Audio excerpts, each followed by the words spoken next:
창세기 17장 1절부터 14절까지의 말씀 우리 한 절씩 교독하겠습니다.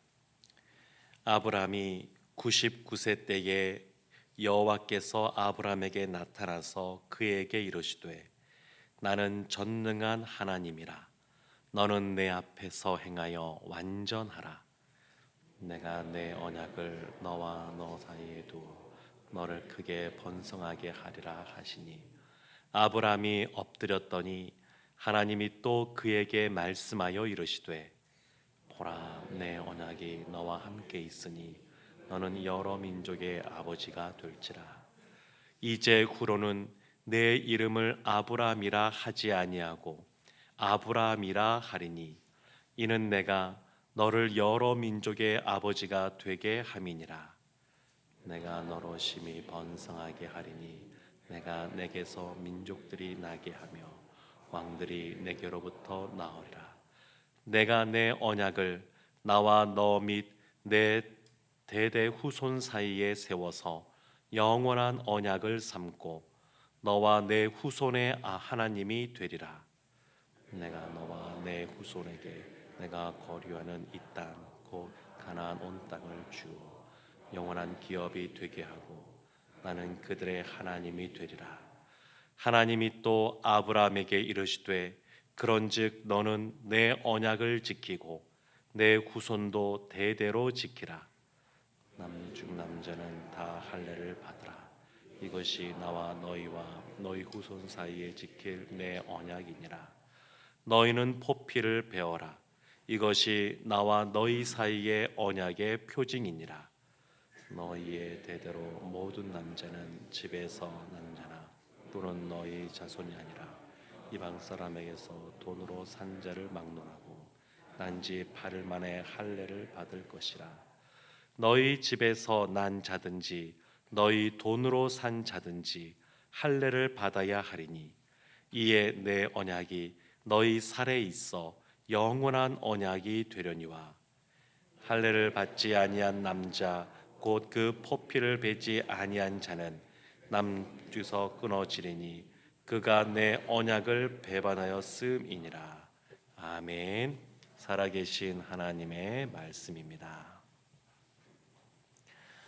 창세기 15장 또 창세기 오늘 본문인 17장 말씀에 보면 하나님이 아브라함에게 약속하신 그 약속을 다시 한 번 더 확증하는 내용들이 나옵니다. 창세기 12장에서 하나님이 아브라함을 부르면서부터 너로 하여금 큰 민족을 이루고 너에게 땅을 주겠다 이런 말씀을 하셨습니다. 그리고 믿음이 약해지고 흔들리는 아브라함에게 창세기 15장에서 찾아가셔서 그를 데리고 오셔서 하늘의 뭇별을 보여주시면서 또 쪼갠 짐승 사이를 타는 횃불로 지나가시면서 다시 한 번 더 하나님이 그 자손과 땅에 대한 그 언약을 확증해 주었습니다. 그리고 오늘 17장의 말씀을 보면 또 한 번 더 이것이 반복됩니다. 하나님이 다시 반복하여 아브라함에게 그 언약이 성취될 것에 대해서 보다 확실하게 할례라고 하는 표징을 통해서 그것을 또한 보여주고 계십니다. 차이점은 뭐냐면 창세기 15장은 개인적인 확증이라 그런다 그러면 오늘 본문에 등장하는 창세기 17장은 아브람만이 아니라 그의 자손들 후손들도 다 그것을 행하는 공적인 확증이라는 겁니다. 오늘 창세기 17장 말씀을 보면 크게 아브람을 찾아와 주셔서 말씀해 주시는 하나님의 모습이 등장하게 되고 그리고 이 말씀을 듣고 이 말씀에 또 순복하여서 순종하는 아브라함의 모습이 오늘 본문에 나옵니다. 먼저 찾아오시는 하나님을 좀 살펴보려고 하는데 우리 1절 말씀 우리 함께 합독하도록 하겠습니다. 아브라함이 99세 때에 여호와께서 아브라함에게 나타나서 그에게 이르시되 나는 전능한 하나님이라. 너는 내 앞에서 행하여 완전하라. 아브라함이 99세 때입니다. 우리가 어제 보았던 창세기 16장 가장 마지막 6절 16절 말씀 이런 말씀이 있었습니다. 하갈이 아브라함에게 이스마엘을 낳았을 때에 아브라함이 86세였더라. 그러니까 86세에서 지금 17장 1절 보면 99세로 13년의 세월이 지금 흘러갔습니다. 13년, 어찌 보면 뭐 그리 긴 시간 아닐지도 모르겠지만 사실은 짧지 않은 그러한 시간입니다. 하나님이 이 13년의 세월 동안 아브라함이 육신을 따라 낳은 그 아들 이스마엘을 얻었지만 하나님께서 침묵하시는 그러한 징계를 사실은 받는 시간이기도 했습니다. 그러면서도 그가 보다 더 하나님 앞에서 성숙해지는 그러한 시간이기도 했습니다. 그럼 이런 생각할 수 있죠. 왜 하나님은 아브라함이 13년 동안 기다리게 하셨을까? 우리가 다 그걸 이해하지 못할지 몰라도 분명한 것은 이 시간이 아브라함에게 가장 좋은 시간이라는 것을 하나님이 아셨다라는 겁니다. 아브라함을 통해서 큰 민족을 이루는데 400년이라는 시간을 두시지 않습니까? 그러니까 하나님의 생각은 우리의 생각과 다릅니다. 하나님이 보시기에 그와 같은 시간을 갖는 것이 가장 좋다라고 하는 것을 하나님이 아시고 그와 같이 행하고 계신 겁니다. 그래서 때로는 우리가 이해되지 않고 그리고 기다리는 것이 힘들고 싫어도 하나님 입장에서는 이것이 가장 좋은 것이다 라고 하는 것을 우리가 믿고 확신하는 것이 필요합니다. 그러면 생각할 수 있죠. 아브라함이 13년 어떻게 보냈을까? 지금 이렇게 말씀도 드렸습니다만 히브리서 11장에 가면 아브라함이 이 13년의 세월을 어떻게 보냈는지를 우리에게 알려주고 있습니다. 히브리서 11장 11절과 12절 말씀에 이렇게 그 히브리서 기자가 말합니다. 믿음으로 사라 자신도 나이가 많아 단산하였으나 잉태할 수 있는 힘을 얻었으니 이는 약속하신 이를 미쁘신 줄 알았음이라. 12절에 이러므로 죽은 자와 같은 한 사람으로 말미암아 하늘의 허다한 별과 또 해변의 무수한 모래와 같이 많은 후손이 생육하였느니라. 죽은 자와 같은 한 사람, 이 사람이 누구냐면 아브라함입니다. 아브라함 100세의 아들을 얻게 되는데 하나님이 99세에 찾아오시기까지 아브라함의 상태는 죽은 자와 같은 한 사람으로 있는 겁니다. 죽은 자와 같은 한 사람. 그러니까 그 자신의 어떤 잘못으로 말미암아 그와 같이 이스마엘을 얻게는 되었지만 그 집안에 여러 가지 어려운 문제도 생겼을 것이고, 그러면서 아브라함이 그 시간 동안 길을 잃고 헤매는, 어떤 면에서는 하나님이 약속하셨지만 그러나 그 약속의 말씀이 이루어질까? 그 시간이 너무 길어지다 보니까 체념하게 되는 그러한 상태. 그냥 삶을 살아가는데 하나님이 말씀하실 때 75세에 그 본토 친척 아비 집을 떠날 때에 그 포부가 있었던 그러한 모습이 아니라 그냥 하루하루 그냥 평범하게 소시민처럼 살아가는 그러한 삶. 하나님의 주신 그러한 약속의 말씀은 어느 순간 잊어버리고 그 비전을 잊어버리고 그냥 살아가는 그러한 삶. 죽은 자와 같은 한 사람. 아브라함이 그 13년을 이렇게 보낸 겁니다. 이렇게.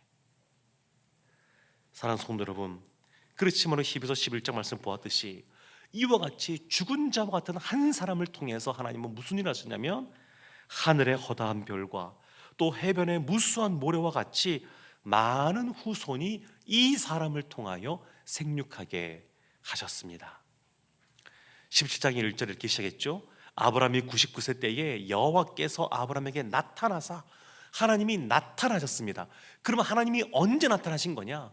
아브라함이 오랜 영적인 침체 가운데 있을 때, 그때 하나님이 찾아오신 겁니다.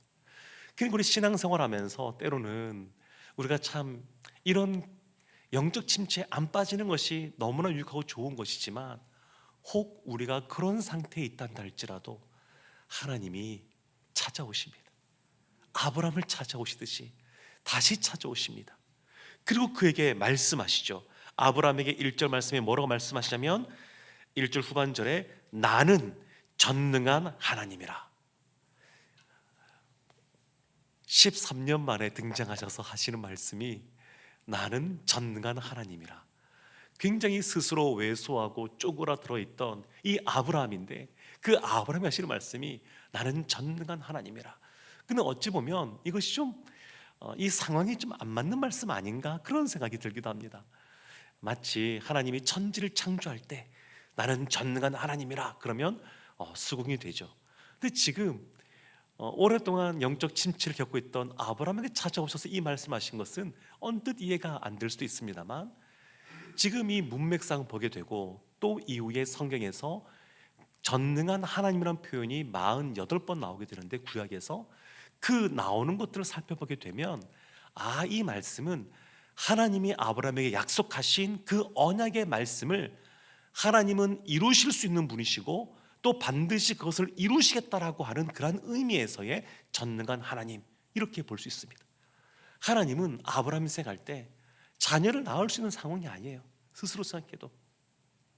그런데 하나님은 그럼에도 불구하고 나는 그것을 행할 수 있는 전능한 하나님이라, 이렇게 먼저 말씀을 시작하고 지금 이끌어 가십니다. 그래서 뒤에 계속 살펴보면 나오겠지만 아브라함이 마음이 완전히 가라앉아 있는데 하나님의 이와 같은 나는 전능한 하나님이라 이렇게 선포하시고 그 다음에 이어지는 대화 속에서 아브라함이 다시 그 영혼이 소생합니다. 그래서 하나님 말씀에 순종하는 사람이 됩니다. 그리고 18장 내일 보겠지만 창세기 18장 이후로부터 보게 되면 우리가 알고 있는 그 믿음의 조상이라고 일컬어지는 아브라함의 그 아주 놀라운 그러한 믿음의 역사들을 이제 살펴볼 수가 또한 있습니다. 지금 하나님이 나는 전능한 하나님이라 이렇게 말씀하시는데, 구약 성경에 48번 나오는 것 중에서 무려 31번이 욥기에 나옵니다. 욥기에. 의아하지 않습니까? 욥이 그가 가진 것 다 잃어버리고 자녀도 하나님 품으로 가게 되고 아내도 떠나고 몸에 여러 가지 질병도 생기고 친구들이 찾아와서 비난하는 그러한 상황 속에서 전능한 하나님이라는 표현이 가장 많이 나옵니다. 가장 많이 나와요. 신앙의 역설인데 우리가 원하던 때에 원하는 방식으로 하나님이 일하시지 않을지라도 욥은 하나님은 그럼에도 불구하고 전능한 하나님입니다, 이런 고백을 하고 있는 겁니다. 아브라함이 99세에 하나님이 찾아오셨습니다. 그리고 나는 전능한 하나님이라고 말씀하셨습니다. 그러면서 이어지는 말씀이 1절 끝부분에 이렇게 나오죠. 너는 내 앞에서 행하여 완전하라. 내 앞에서 행하여 완전하라. 이 완전하라 라고 하는 말씀은 이 앞에 명령이잖아요. 앞에 아브라함에게 주셨던 명령들과는 다른 결의 말씀입니다.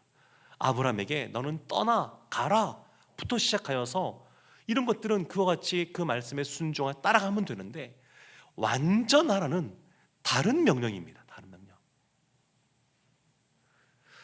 아브라함이 순종했기 때문에 의롭게 된 것이 아니고 믿음으로 의롭게 되었다고 하는 것을 창세기 15장에서 이렇게 말하고 있습니다. 창세기 15장 5절과 6절 말씀에 그를 이끌고 밖으로 나가 이르시되 하늘을 우러러 무뼈를 셀 수 있나 보라. 또 그에게 이르시되 내 자손이 이와 같으리라. 아브라함이 여호와를 믿으니 여호와께서 이를 그의 의로 여기시고, 이신칭이라고 하는 것, 아브라함이 믿으니 의롭게 된 것입니다. 믿음으로 의롭다 함을 얻은 다음에 하나님이 주시는 명령이 뭐냐면 완전하라입니다. 완전하라. 완전하기 때문에 의롭다라는 말을 들은 것이 아니고 의로운 다음에 완전하라는 말씀을 들었습니다. 그러니까 우리가 성결하기 때문에 구원을 받은 것이 아니고 구원받은 은혜에 감사하여 성결하게 살아가라, 하나님이 그렇게 말씀하고 계시는 겁니다. 하나님 앞에 완전한 것, 성결한 것은 구원의 조건이 아니라 구원의 결과요, 또 구원의 목적이라고 할 수 있습니다. 근데 하나님이 뭐라고 말씀하시면 내 앞에서 행하여 완전하라, 그렇게 말씀하십니다. 내 앞에서라고 하는 것을 16세기 종교개혁가들은 라틴어로 코람데오 이렇게 말을 했습니다. 코람데오. 하나님 앞에서, 하나님 앞에서. 우리가 삶을 살아갈 때에 사실 사람들 앞에서 살아갈 때가 많지 않습니까? 누구를 좀 만나야 일어나서 세수도 하고 나오고 하는데 누구를 만날 일 없으면 세수도 잘 안 하는 것이 우리의 모습이기도 합니다. 그러니까 사람 앞에서 우리가 많이 살아가요. 그런데 그것이 아니라 하나님 앞에서 살아가라, 하나님께서 말씀하고 있습니다. 하나님 앞에 살아간다고 하는 것, 그거 자체가 사실 우리에게 두려움으로 다가오기도 합니다. 그렇지만 두려움만 있는 것이 아니라 하나님 앞에서, 하나님의 존재 앞에 살아간다는 얘기는 늘 하나님이 우리와 함께 하신다는 뜻도 됩니다. 그래서 코람데오는 하나님께서 주시는 그러한 안정감과 하나님이 주시는 기쁨으로 살아가는 모습을 담고 있기도 합니다. 하나님이 이와 같이 1절 말씀에서 아브라함에게 나타나 찾아오시고 그에게 나는 전능한 하나님이라고 말씀하시고 너는 내 앞에서 완전하라 말씀하신 이후에 이제 2절부터 이어지는 말씀 보게 되면 다시 언약에 대해서 확증해 주시는 내용들이 나옵니다. 우리 2절 말씀 우리 함께 합독하겠습니다. 내가 내 언약을 나와 너 사이에 두어 너를 크게 번성하게 하리라 하시니, 하나님 말씀하시죠. 이 언약, 내 언약이다. 내 언약. 하나님이 주도적으로 체결하시고 하나님이 주도적으로 이루실 그러한 언약, 이 언약을 나와 너 사이에 두었다. 나와 너 사이에. 이것이 4절 5절 나오는데 4절 말씀 보면 보라 내 언약이 너와 함께 있으니, 내 언약이 너와 함께 있으니 이제 너는 여러 민족의 아버지가 될지라. 5절 말씀에 그러면서 이름을 바꿔주십니다. 이제 후로는 내 이름을 아브람이라 하지 아니하고 아브람이라 하리니 이는 내가 너를 여러 민족의 아버지가 되게 함이니라. 하나님이 지금 이 언약을 확증해 주시면서 아브람, 또 뒤에 보면 사레, 이름을 아브람과 사라로 바꾸어 주십니다. 이름이 바뀌면서 그 이름을 부를 때마다 하나님께서 이 언약을 성취하신다고 말씀하셨어. 이것을 기억하게 하시는 겁니다. 기억하게. 하나님이 계속해서 아브라함에게 반복적으로 지금 이것을 말씀하고 있습니다. 한번 언약을 맺고 말씀하셨으면 끝나면 좋은데 그게 아니라 아브라함이 그런 믿음이 없으니까, 삶을 살아가면서 믿음이 자꾸 약해지니까 하나님께서 반복해서 이 언약을 반드시 이루겠다고 그것을 확증해 주고 계십니다. 아브람이라고 하는 말은 아브와 람으로 나눠지는데 히브리어 보게 되면 아브가 아버지입니다. 아버지. 람은 높은 그런 뜻입니다. 아브람, 이거는 존귀한 아버지, 원래 그런 뜻입니다. 아브람이 존귀한 아버지. 근데 아브라함 뒤에 그 H 그것이 붙게 되면 어떻게 되냐면 이것이 라함이 많은 그런 뜻이거든요. 많은 무리. 그러니까 많은 무리의 아버지. 예전 번역은 열국의 아비 이렇게 번역했었죠.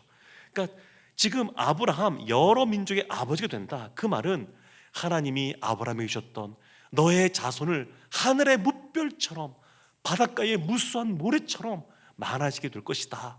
이 자손과 관련된 것에 대해서 이어진 말씀이 이 이름이 아브라함입니다.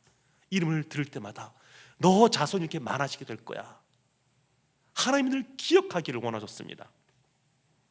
그리고 7절 말씀에 보게 되면 아브람만이 이렇게 말씀합니다. 내가 내 언약을 나와 너 및 내 대대 후손, 아브람만이 아니라 너의 후손 사이에 세워서 영원한 언약을 삼고 너뿐만 아니라 내 후손의 하나님이 되리라.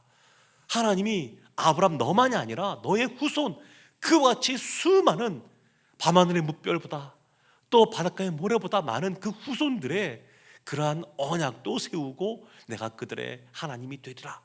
이렇게 계속해서 말씀해 주고 계셔요. 씨에 대한 것뿐만 아니라 터에 대해서도 말씀하십니다. 8절 말씀에 보면 이렇게 말씀합니다. 내가 너와 내 후손에게 내가 거류하는 이 땅 곧 가나안 온 땅을 주어 영원한 기업이 되게 하고 나는 그들의 하나님이 되리라. 지금 씨에 대한 하나님의 그러한 약속, 터에 대한 약속 반복해서 하나님이 다시 이것을 확증해 주고 있습니다. 사랑하는 성도 여러분, 하나님은 아브라함이 정말 믿음을 갖기를 원하십니다. 하나님과 맺은 언약에 대해서 이 아브라함이 믿고 확신 가운데 살아가기를 원하십니다.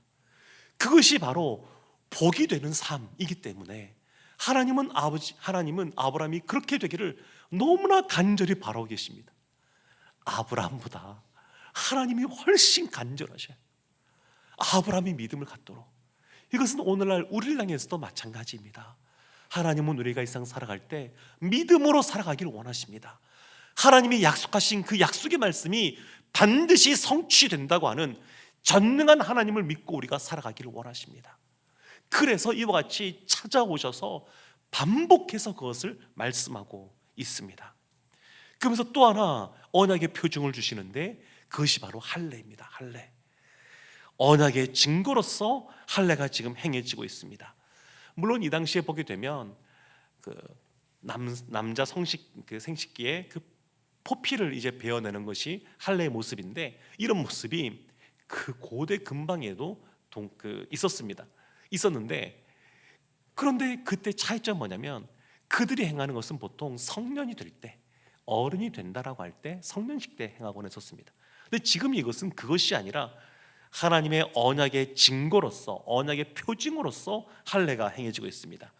10절 11절 말씀에 그래서 하나님 이렇게 말씀하고 계십니다. 너희 중 남자는 다 할례를 받으라. 이것이 나와 너희와 너희 후손 사이에 지킬 내 언약이니라.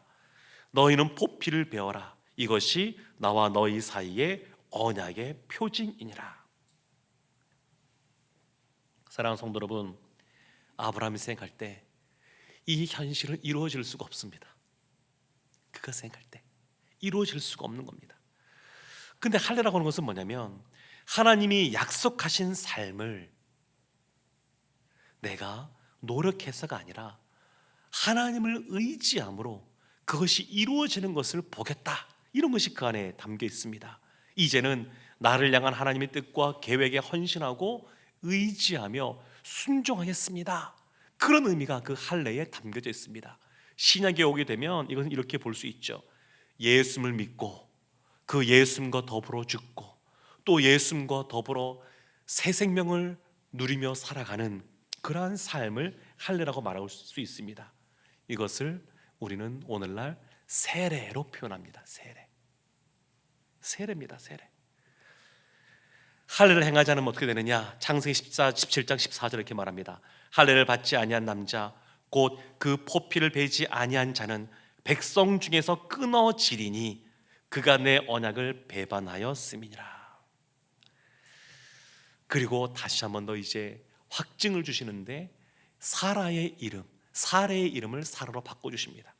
그것이 17장 15절 16절에 나오는데 우리 이 말씀 함께 합독하겠습니다.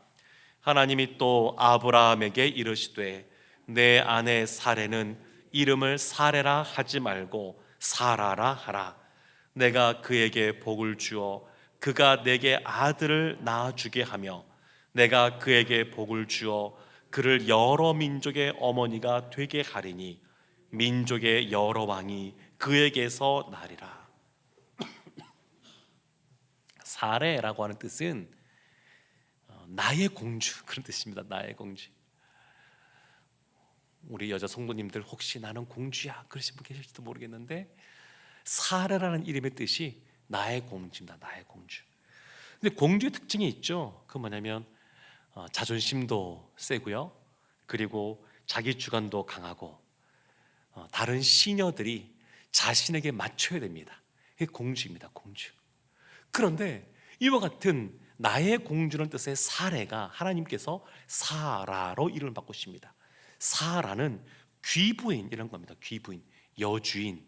그러니까 여기서 보면 나의라는 단어가 사라진 겁니다. 나의라는 단어가. 그러니까 이제 하나님께서 사레를 사라라고 이름을 바꾸시면서 이제는 스스로 공주처럼 살면서 다른 사람들이 나에게 맞춰주는 삶이 아니라 이제 여주인처럼 살면서 다른 사람들을 배려하고 다른 사람들을 챙겨주고 그와 같이 여러 민족의 어머니가 되라, 이렇게 지금 그 의미를 담은 이름으로 바꾸어 주셨습니다. 이 말씀 속에도 보게 되면 아브람과의 사이에서, 아브람과 사라 사이에서 아들이 태어날 것이다, 이것을 다시 한 번 더 하나님께서 분명하게 하신 그러한 사건입니다. 이 말을 들은 아브라함이 처음에는 믿기가 어려운 거죠. 그래서 17절 18절 말씀에 이렇게 반응합니다. 아브라함이 엎드려 웃으며 마음속으로 이르되 100세 된 사람이 어찌 자식을 낳을까? 사라는 90세니 어찌 출산하리요 하고 아브라함이 이에 하나님께 아뢰되 이스마엘이나 하나님 앞에 살기를 원하나이다. 오랜 침체 가운데 있었던 그 아브라함의 마음이 한순간에 회복되지 않습니다. 하나님의 말씀을 들을 때 웃음을 짓죠. 고개를 숙이고. 비웃음은 아닐 거고 쓴 웃음일 겁니다. 쓴 웃음, 쓰게 웃는 겁니다. 본인과 사라가 좀 젊었을 때는 모르겠는데, 근데 지금 나이가 들어서 뭐 도저히 생물학적으로 아이를 낳을 수 없는 그런 상황인데 하나님 말씀하시니까 쓴 웃음을 지으면서 지금 있는 아들 이스마엘이나 잘 살기를 원합니다. 이렇게 말합니다. 이때 하나님께서 19절 말씀이 이렇게 말씀합니다. 우리 19절 말씀 함께 합독하겠습니다. 하나님이 이르시되 아니라 내 아내 사라가 내게 아들을 낳으리니 너는 그 이름을 이삭이라 하라. 내가 그와 내 언약을 세우리니. 아멘. 하나님이 아니라 너가 지금 쓴 웃음을 짓고 있지만 너가 기쁜 웃음을 짓게 될 것이다. 하하하 이렇게 웃게 될 것이다. 그 이름이 이삭 아닙니까?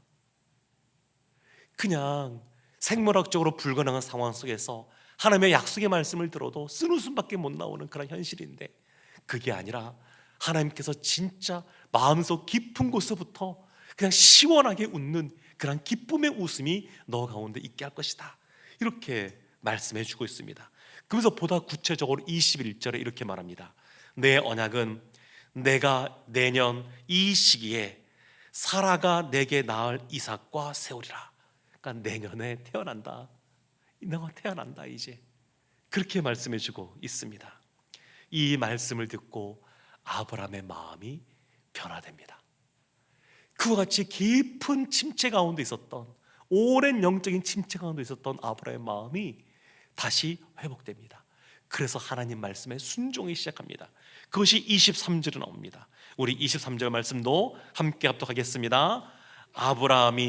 이에 아브라함이 하나님이 자기에게 말씀하신 대로 이날에 그 아들 이스마엘과 집에서 태어난 모든 자와 돈으로 산 모든 자 곧 아브라함의 집 사람 중 모든 남자를 데려다가 그 포피를 베었으니 하나님께서 자기에게 말씀하신 대로 순종합니다. 회복이 되었습니다. 사랑하는 성도 여러분, 아브라함이 오래도록 자녀를 기다렸습니다. 하나님께서 약속하신 그 약속이 성취되기를 오랫동안 기다렸습니다. 짧게 보면 13년이요, 조금 더 보면 25년이요, 그 시간을 기다렸습니다. 생각해 보십시오. 그 25년 동안 아브라함의 기다림이 더 간절했겠습니까? 아니면 하나님이 약속하신 대로 그 약속이 성취될 때까지 하나님이 기다리시는 그 간절함이 더 컸겠습니까? 저는 아무리 생각해 봐도 하나님의 간절함이 더 크다라고 밖에 볼 수 없습니다. 그냥 몇십 년이 아니라 하나님은 이 역사 가운데 함께 계시고, 아담이 죄를 짓고 그 타락한 이후부터 시작하여서 이때까지 기다리고 계신 분이시고, 그리고 예수 그리스도가 이 땅에 오실 때, 그 예수 그리스도로 말미암아 열방 가운데 복음이 다 전파될 때까지 지금도 기다리시는 그 하나님을 생각하면 그 기다림의 간절함은 비교할 수가 없습니다. 그냥 우리가 스스로 우리 인생을 생각하면 난 정말 오래 기다렸지, 난 너무나 간절해, 생각할지 모르겠지만 하나님의 그 기다리며 그 간절한 그 모습은 비교할 수 없을 만큼 크다는 것을 우리가 기억하기를 원합니다. 이사야서 49장 15절에서 그래서 이렇게 말씀하고 있습니다. 여인이 어찌 그 젖먹는 자식을 잊겠으며 자기 태에서 난 아들을 긍휼히 여기지 않겠느냐. 그들은 혹시 잊을지라도 나는 너를 잊지 아니할 것이라. 영적으로 깊은 침체 가운데 빠져 있을 때조차도 하나님은 늘 살피시고 계셨습니다. 잊지 않으셨습니다. 침묵하신다 그래서 하나님이 잊으신 것이 아닙니다. 우리가 하나님께 기도하는데 어떨 때는 하나님께서 속히 응답하실 때도 있지만 어떨 때는 수년, 수십 년 걸려도 응답하지 않으시는 것처럼 보일 때가 있습니다. 그러나 하나님은 잊지 않으시고 계십니다. 기억하고 계세요. 하나님께서 오히려 우리보다 훨씬 더 간절하게 우리가 기도한 것이 성취되기를 기다리고 계십니다. 사랑하는 성도 여러분, 그럼 이런 생각을 볼 수 있죠. 왜 하나님은 이왕 주시기로 한 거 그냥 바로 주시면 되지, 왜 우리로 하여금 이렇게 기다리게 하실까? 이런 생각할 수 있지 않겠습니까? 그런데 이와 같이 기다리는 것이 우리에게 유익하기 때문에 그렇습니다. 축복을 받는 것도 너무 좋은 거지만 축복받을 그릇으로 준비되는 것은 훨씬 더 중요합니다. 우리가 하나님이 주시는 물질의 부를 받아 누리는 것도 좋지만 훨씬 더 중요한 것은 그 받은 물질을 잘 사용할 수 있을 만큼 사람이 준비되는 것이 훨씬 더 중요합니다. 그래서 우리 참 이런 뉴스들 종종 만날 때가 있는데, 그 해외에서 큰 금액의 복권에 당첨된 사람들, 근데 그들이 시간이 지나고 보니까 뭐 바로 살아가는 사람들도 일부 있지만 훨씬 많은 사람들은 그것 때문에 오히려 인생이 힘들어졌다, 이런 내용들 우리가 접하게 되지 않습니까? 준비가 안 된 겁니다. 준비가 안 된 것. 준비 안 된 사람이 이와 같이 많은 부를 얻게 되면 그것은 복이 아니라 독이 되고 맙니다. 나이가 들어갈수록 명예에 대한 생각들이 또 많아집니다.